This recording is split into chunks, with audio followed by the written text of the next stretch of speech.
25주 보죠. 66문.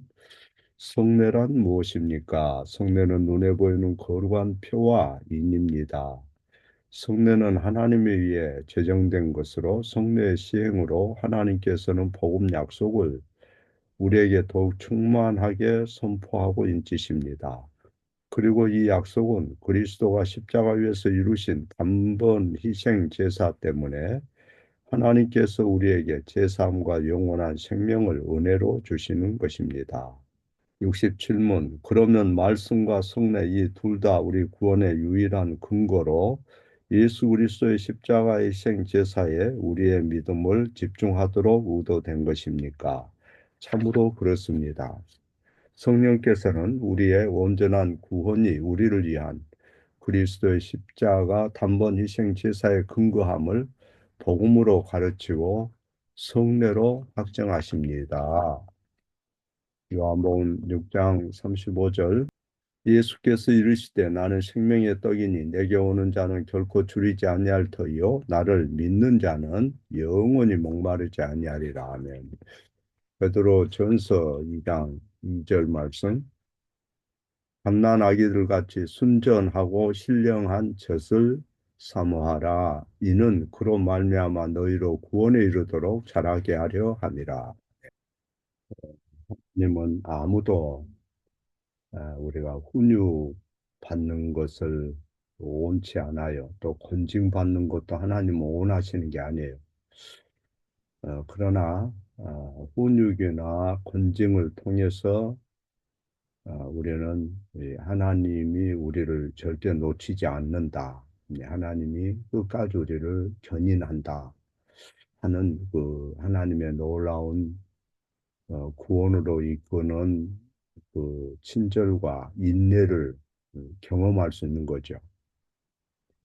그래서 톨트 신조 3사 교리 17항에 보면 권징과 복음의 그 훈육에 대해서 가르칩니다.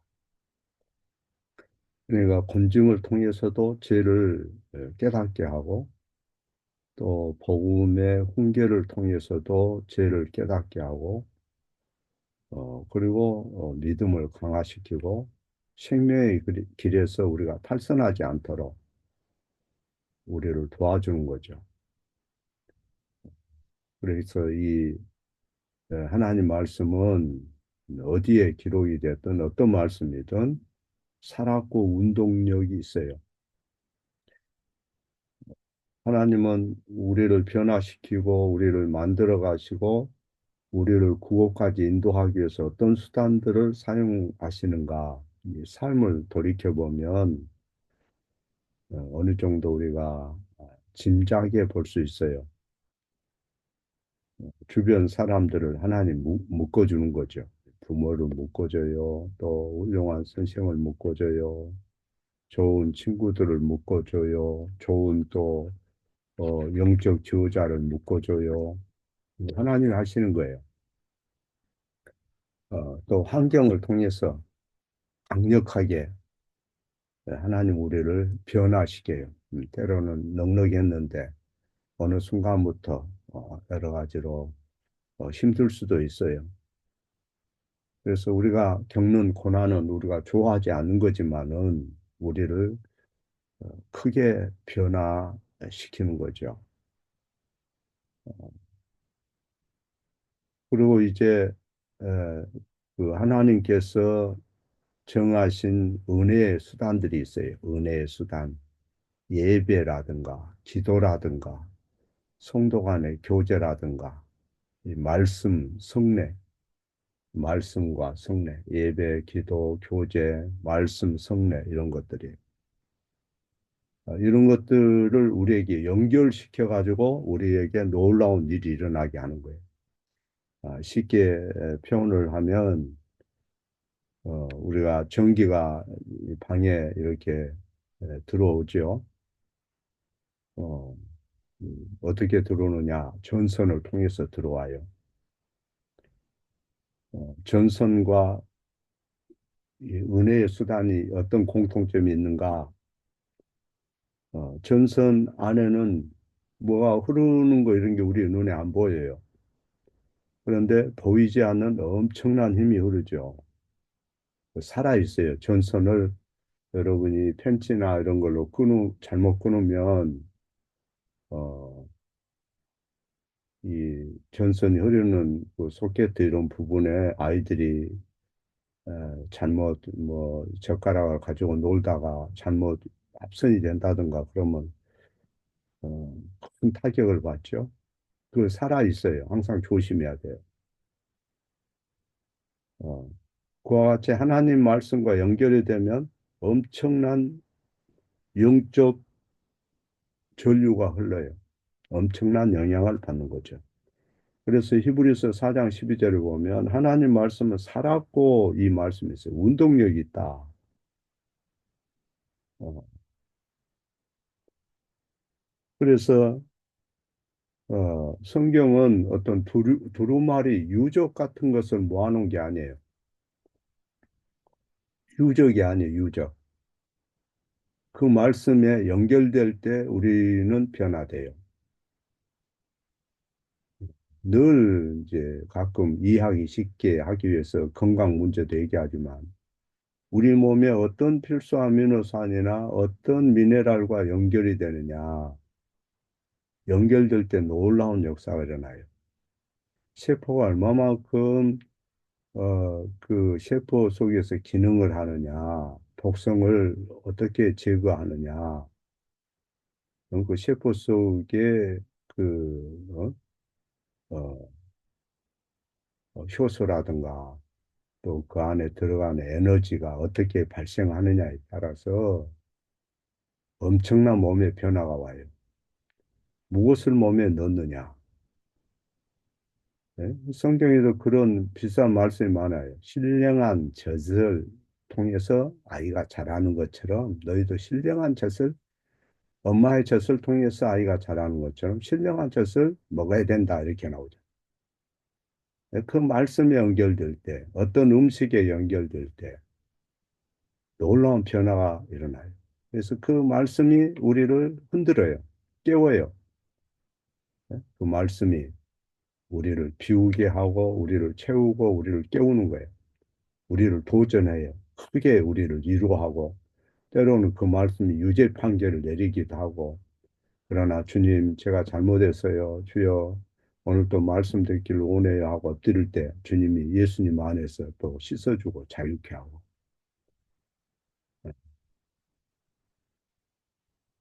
세상에는 많은 아이디어가 생겨나고 많은 기술들이 급속하게 나타났다가 사라지게 돼요.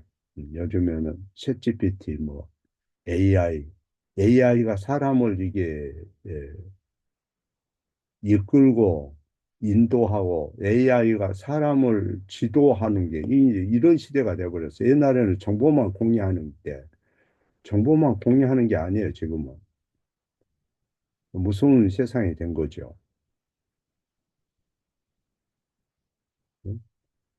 그러나 이 하나님 말씀은 살아있고 항상 계속 있는 말씀이에요. 그 말씀은 변하지 않아요. 수천 년 지나도 그 말씀에 연결되는 사람은 누구든지 그 사람이 소수든 다수든 거기에 흐르는 영적 전류는 소진되지 않는다. 100% 충전 상태다. 말씀이 선포되고 말씀이 가르쳐지고 말씀을 연구하고 말씀을 전하는 곳에 반드시 성령이 역사한다. 예? 예를 들어서 집안에 어떤 창고에 전구가 없어요. 전구가 없을 때 전선을 구입해 가지고 밖에 이제 어, 그 전선에 연결해서 창고로 어, 전구 단말을 달면 불이 켜지는 거죠. 그래서 말씀을 읽고 들을 때 복음을 우리가 들을 때 성령이 불을 밝혀요.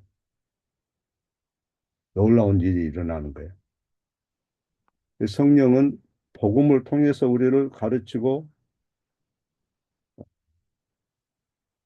또 우리의 구원은 십자가에 흘리신 예수 그리스도의 단번에 희생에 의존한다는 것을 확인시켜 주는 거예요. 그 성례가 하는 일이 바로 그거예요.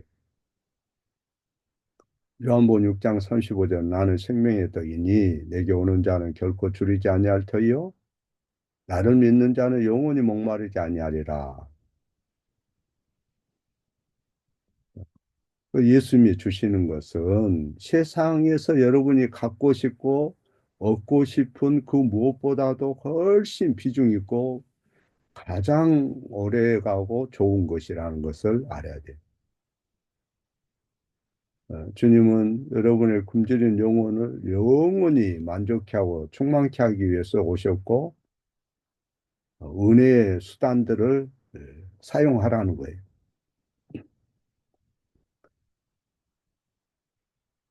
우리가 하나님 앞에 예를 들어서 이제 은혜 수단 그러면 기도를 들 수 있고 또 말씀을 늘 듣는 것, 교제하는 것, 예배하는 것 이런 건데 우리가 염려 가운데 있을 때 마음을 진정시키기 위해서 기도하는 게 아니잖아요. 내 마음을 진정시키기 위해서 기도하는 줄 알아. 어떤 분이 아이 목사님 앞으로 목사님께 수양을 좀 받아야 되겠어요. 교회 나갈게요 하고 교회 나오는데 그 사람 생각은 이 수양이에요, 수양. 음? 내 일터나 환경이 나를 보장하는 게 아니죠. 어, 기도는 내 모든 안전의 토대는 내 환경입니다. 내 건강입니다. 이게 아니고 하나님이십니다. 이걸 고백하는 거예요. 네. 왜 기도를 하느냐? 그리스도를 통해서 우리를 하나님 아버지와 연결시켜 주기 때문에 기도하는 거예요. 이사야 30장 그 3절에 보면 유다를 향해서 이사야가 성령으로 경고한 말씀이 있어요. 토기장이가 그릇을 깨버리듯이 너희를 파괴할 것이라 그랬어요. 토기장이가 그릇을 깨버리듯이. 왜 그런 말이 나오는 거 아니? 유다가 하나님 앞에 기도하지 않고 하나님께 바르게 예배하지 않고 예굽으로 내려가서 병거 많고 자원이 많은 그들과 동맹을 구해가지고 세상의 것으로 어, 체험을 얻으려고 했어요. 어? 인간의 생각으로는 당연해요. 인간의 생각으로 볼 때, 지혜로워요.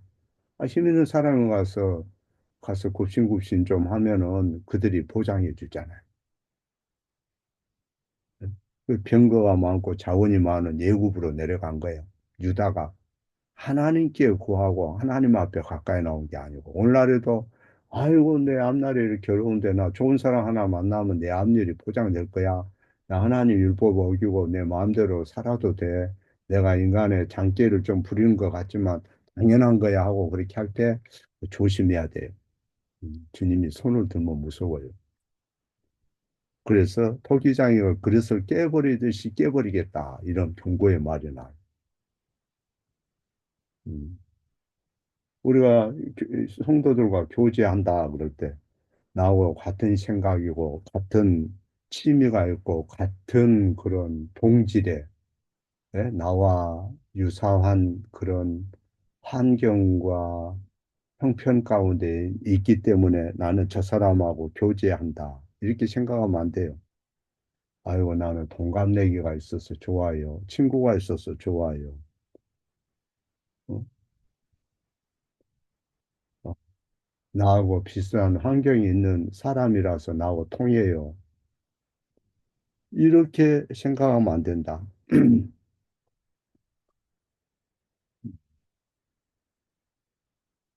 예수 그리스도의 피로 산 주님의 지체이고 주님의 말씀 가운데서 우리가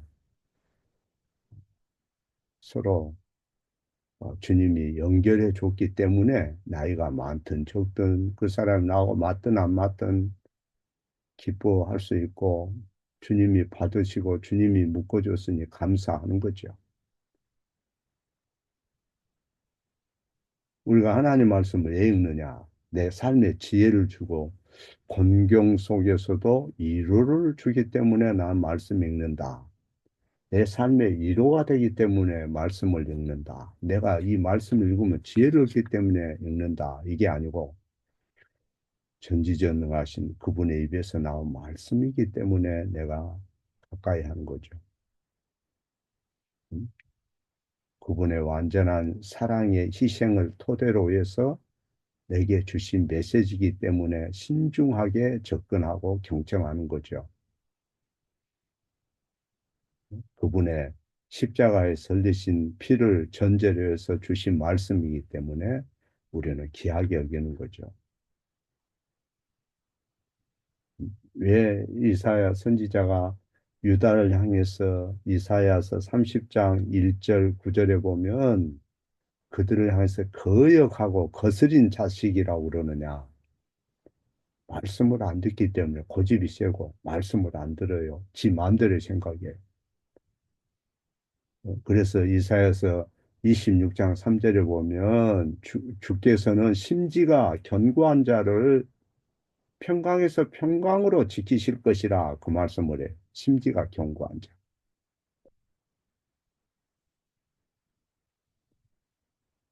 세상에서도 신의가 있잖아. 심지가 견고하잖아요. 존경스럽죠.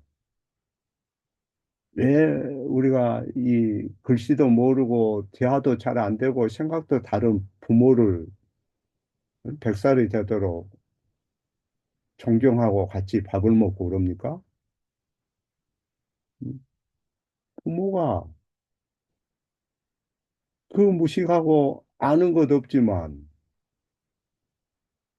자식을 자기 생명을 다해서 지켰잖아요. 나를 지켰잖아요. 그동안 키워주고. 그래 감사한 거지요. 근데 그런 생각이 없으면 어떻게 되겠어요? 부모 안 보시려고 그러는 형제가 아니, 뭐, 네 명 있으면 뭐하고 다섯 명 있으면 뭐예요? 세상에 출세하면 뭐예요? 짐승처럼. 엄마는 엄마대로 사시오. 나는 좋은 아파트에서 그냥 떵떵거리고 살 거예요. 나는 운명이 이렇게 정해졌고, 엄마, 아빠는 운명이 그렇게 정해졌잖아요. 이렇게 생각하면 그걸 갖다 이제 호래자식이라고, 호래자식.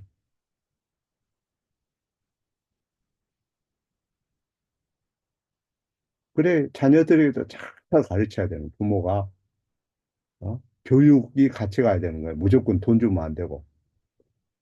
잘 가르쳐야 돼. 깨닫게.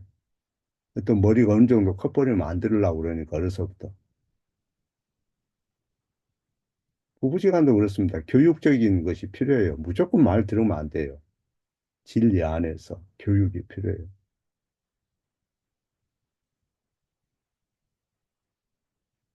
성찬이나 세례도 교회 공동체가 예식이 필요해서 가치가 있는 게 아니고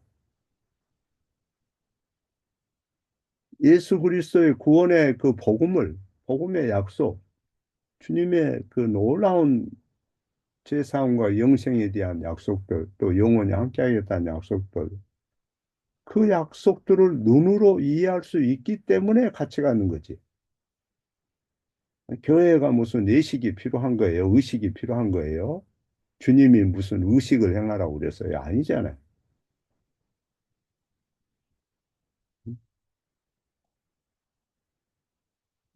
설교 말씀을 내 어려움 속에 위로를 주기 때문에 듣는다 생각하면 좀 심한 메시지, 무서운 죄에 대한 경고의 말씀이 나오면 튀어버리죠.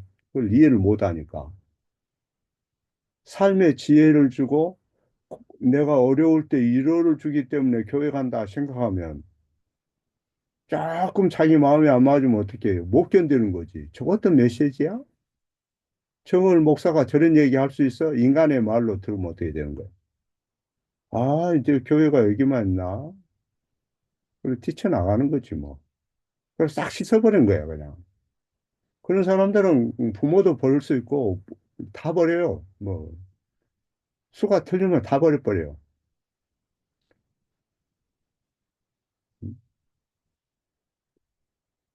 왜 우리가 신중하게 하나님 말씀을 경청하느냐? 그분이 여러분을 위해서 십자가에 죽으셨잖아요. 희생을 치렀잖아요. 지극히 사랑을, 그 사랑처럼 큰 사랑이 어디가 있어요? 그것을 토대로 주신 말씀이기 때문에 듣는 거예요. 그래서 하나님께서 우리에게 믿음을 일으키고 우리의 심지를 경고케 하고 의지를 붙드는 그 방도 수단이 있는데 그게 이제 예배고 기도고 말씀과 성례고 또 권징도 볼트에서는 권징까지 얘기해요. 말씀, 성례, 권징 세 가지. 이 세 가지 방도의 가치를 모르면 자녀가 부모가 실컷 20년 동안 키워놨어. 어디 어느 청년 때요. 무실에서 그런 일이 있어요, 여러분. 여러분 아시는가 모르겠어요. 수년 전에 아빠가 아들을 불러다가 훈계를 했어요. 그러니까 아들이 더 하면은 내가 요 농약 먹고 죽어버린다고 농약을 가지고 아빠 앞에 놓은 거야. 그러니까 아빠도 이제 거기서 이제 화가 나니까 아이 먹으라 먹어라 그러니까 진짜 먹었어요? 진짜 죽었어요. 내가 그 병원에 갔다 왔잖아요. 응? 그 장례식장에 갔다 왔다고. 그 아마 아들이 30살 정도 안 됐나 싶은데 그때 거의 어? 은혜의 그 수단, 권징 이걸 무시하면 말씀을 무시해요. 부모의 말을 무시하거나 또 부모가 자식을 너무 화나게 하면 안 되죠. 어찌 됐든 뭐 어떤 형편이었는지 내가 정확히는 알 수 없고 알 필요도 없지만 은혜의 그 수단을 무시해 버리면 인생이 너무 피곤하고 생명력이 소진돼요. 집안에 들어온 전기선이 있는데 그거는 내게 큰 은혜를 주지만 그 잘못 다루면 화재 나고 사람 죽어요. 네?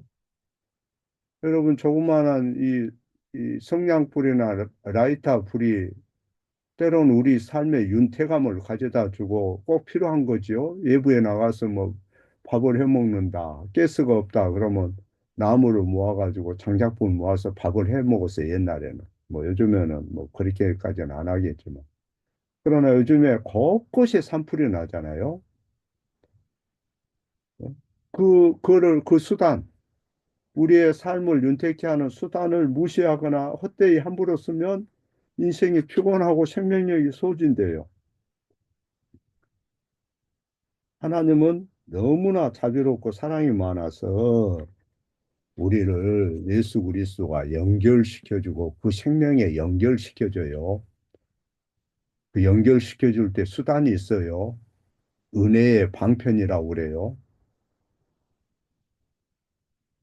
그 은혜의 방편을 잘 활용해야 돼요. 집안에 들어온 전선 함부로 아이들 만지면 안 되죠. 그 수단 무시하면 안 돼요. 전선도 오래되면요. 20년, 30년 되면 낡아지면 잘못하면 그 또 합선나고 불날 수 있잖아요. 그래서 전선 갈아줘야 돼요. 그러나 어찌됐든 그 전선을 잘 활용하면 방 청소도 할 수 있고요. 그 전기를 잘 활용하면 밥도 할 수 있고요. 여러 가지예요. 대단한 역사를 일으켜요. 성령의 어떤 권능 속으로 우리가 사로잡혀가요. 성령이 우리의 마음과 생각을 바꿔버려요. 그렇게 살라는 거예요. 말씀 가운데. 말씀을 지겨워하거나 경시하거나 부담스러워하거나 짐으로 여기지 말거라. 이로 말미암아 너희가 잘하도록 순수한 젖을 사모하라 그래. 순수한 젖. 은혜의 수단을 얘기하는 거예요. 응? 어린 자녀에게는 엄마의 젖이 반드시 필요하잖아요. 순수한 젖을 사모해라. 그것이 건강을 유지하고 지탱해 준다. 그거 받아서 늘 먹어야 뼈도 자라고 음, 생각도 잘하고 잘한다. 하나님 앞에서 너희의 영적인 모습도 똑같다. 영적 양식이 필요하다. 그거 안 먹으면 현기증 생기고 허약해지고 믿음 생활 안 된다. 흔들릴 것이다. 불평할 것이다. 예? 자양분 섭지 않고 자양분이 섭취가 안 되고 세포 속에 들어가지 않으면 매우 치명적이 된다. 위험하게 된다. 볼트신조 3, 4장 17장에 보면 오늘날 교회에서 교훈을 주거나 받는 사람들은 말씀을 전하고 받는 사람들은 하나님께서 그분의 선하신 기쁨 가운데서 밀접하게 결합하고자 하신 것을 분리함으로써 하나님께서 밀접하게 결합시키신 것을 분리함으로써 감히 하나님을 시험하지 말아야 한다. 하나님 묶어주신 그 은혜의 방도에서 분리하는 거 위험하다. 추운 겨울날 전기 히터를 꺼버린다거나 방 안에 온도를 낮춰버린다거나 그럼 어떻게 되는지 알겠죠? 하나님이 밀접하게 묶어둔 게 있다. 결합시켜준 게 있다. 그게 뭐냐? 말씀과 믿음, 순수한 자, 은혜의 수단. 그 분리하려고 말아. 말씀을 안 들으면요, 정신적으로 크게 문제가 생깁니다. 우울증 옵니다. 망가집니다. 그래서 살았고 운동력 있는 말씀이라 이렇게 얘기합니다. 하나님 말씀이 속에 쌓여야지 세상적인 그런 뭐 휴대폰 이런 것이 너무 빠져버리면 뱃살이 쪄서 나중에 고혈압, 당뇨, 육신이 망가지는 것처럼 하나님 말씀이 들어갈 공간이 줄어들어요. 그래서 우리가 바른 신앙생활을 하려면 반드시 시간이 필요하고요. 노력이 필요하고 귀한 시간을 주님께 드려야 되고 아무나 하는 게 아니에요. 기도해야 돼요. 내가 정신적인 패배주의자가 되지 않게 해주세요. 세상 것에 내가 안주하지 않게 해주세요. 내가 기본적으로 하나님 앞에 가져야 할 태도를 갖게 해주세요. 어, 이사야 30장에 보면 유다는 여호와를 신뢰하고 자기들은 여호와를 섬긴다고 생각했지만은 선지자가 저들은 하나님 말씀 듣지 않았다 이렇게 해요. 하나님의 조언을 구하지 않고 말씀 경청하지 않고 인간의 생각으로 자기 앞날을 헤쳐보려고 그래서 두드러 맞는 거예요. 나중에는 이제 포로 잡혀가가지고 자자손손 이제 고생을 한 거죠. 그러나 말씀을 가까이 하고 하나님께서 밀접하게 결합시켜 준 것을 분리하지 않고 바르게 서면 이선자가 되지 않아요. 이선자, 거짓된 그리스도인이 되지 않아요. 그래서 말씀을 늘 가까이 해라. 가까이 할 수 있도록 블로그에도 수많은 내용을 적어놨죠. 유튜브에도 매일, 매주 네 번씩 한 주일에 해당하는 것을 네 차례에 걸쳐서 다 올려놨죠. 성경 공부 매주 하죠. 새벽마다 말씀을 아주 상세하게 풀어서 해석해 주지요. 그 하나님의 공급하시는 젖을 무시하면 안 된다. 은혜의 수단을 무시하면 안 된다. 위험하다.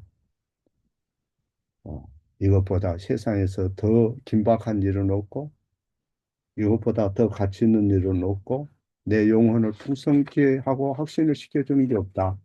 그래서 그런 은혜가 늘 우리를 붙들도록 겸손하기를 바래요. 주님의 은혜가 늘 함께하기를 바랍니다.